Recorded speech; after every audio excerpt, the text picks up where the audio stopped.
When we think of betrayal, we imagine one person turning their back on us. But what if that betrayal came from two? No, three directions. What happens when your partner and your parents become silent conspirators? That's exactly what happened to one man.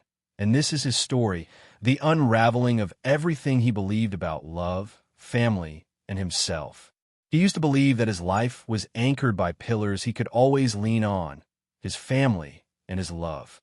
Growing up, he thought he had a strong relationship with his parents, dinners around the table, difficult conversations, people you could trust. And then there was Elle, his fiancée, the woman he pictured walking beside him for decades. He recalls lazy Sunday mornings in their shared apartment, coffee cups clinking in the kitchen, soft laughter exchanged over newspapers and warm toast. He remembers how Elle would tease him, calling him hopelessly romantic, and he'd pretend to groan, though secretly he adored it. Everything felt secure, predictable, comforting. They had dreams, travel plans, the kind of pets they'd get, maybe kids someday. He thought the hardest thing they'd face was deciding on a vacation spot. Then came the shock. He doesn't remember the exact hour. Late afternoon, maybe early evening. He'd come home from work early that day. Something felt off. Elle wasn't answering messages. The apartment was dark when he walked in. He called her name. No response. He instinctively went to their bedroom. The door was shut. He knocked. Elle, are you home? He tried the knob. Unlocked. Inside, Elle, startled, her eyes wide. She froze. Then he saw it.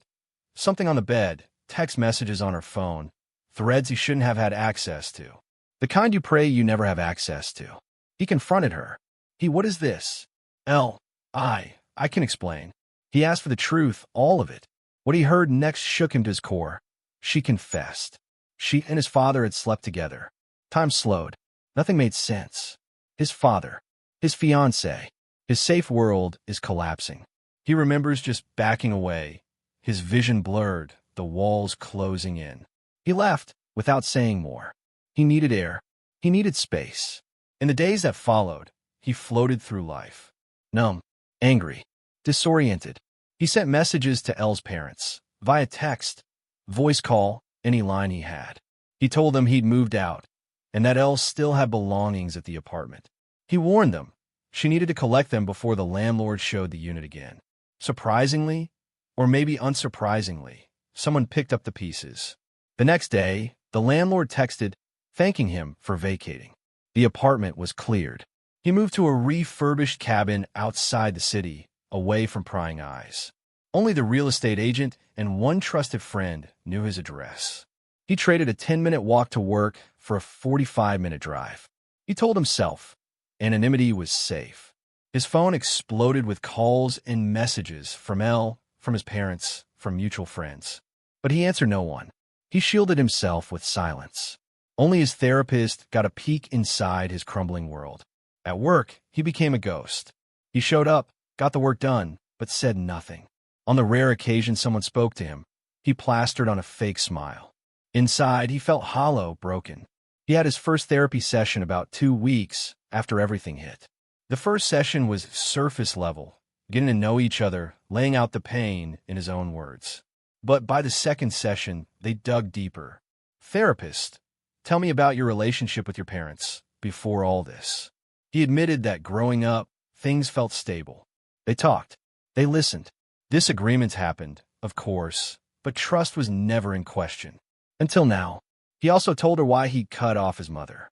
Because she'd said things to him so cruel, so cutting, that he felt betrayed by her too.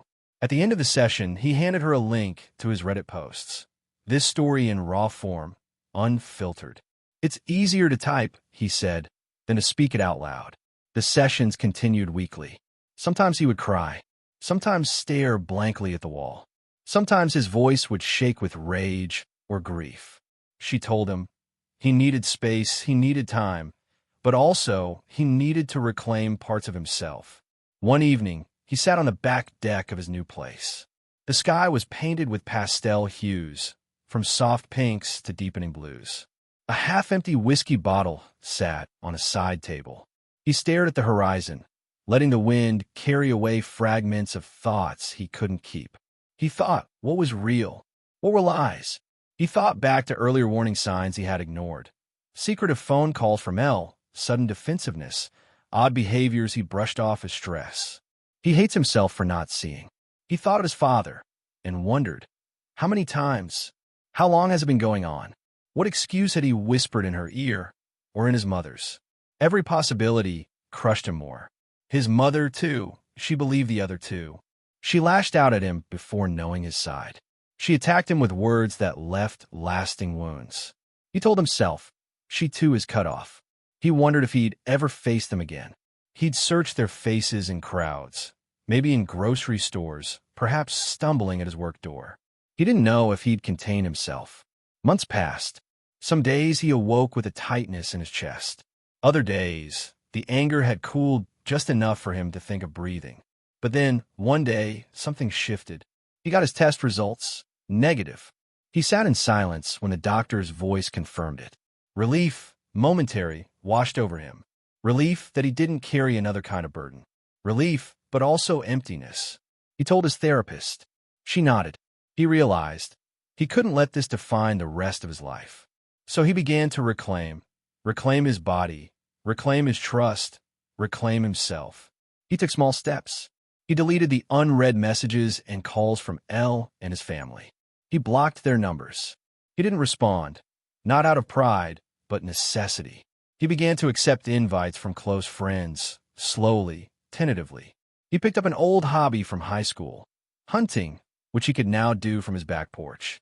He built a routine, work, therapy, fresh air. He kept whiskey only for souvenir nights. He told friends, I need distance. I might reconnect later, if I ever can, but for now, I need silence. He started believing there is life after betrayal. He knows there will be scars, emotional landmarks marking where the ground cracked. He knows trust won't come easily, but he also knows that healing is possible. He thinks about his child because, yes, Elle was pregnant and the child is biologically his father's. That reality is messy. He doesn't know exactly what the future holds in that regard, but he resolves this. He will be better. He wants someday to face his mother when he's ready, to hear her side, perhaps to forgive or perhaps not. That choice will be his. He wants to rebuild a life where the foundation is not perfect but honest, where he can love cautiously, but without burying suspicion in his chest. And in that hopeful place, he whispers this to himself. I will not be defined by what they did to me. I will be defined by how I rise.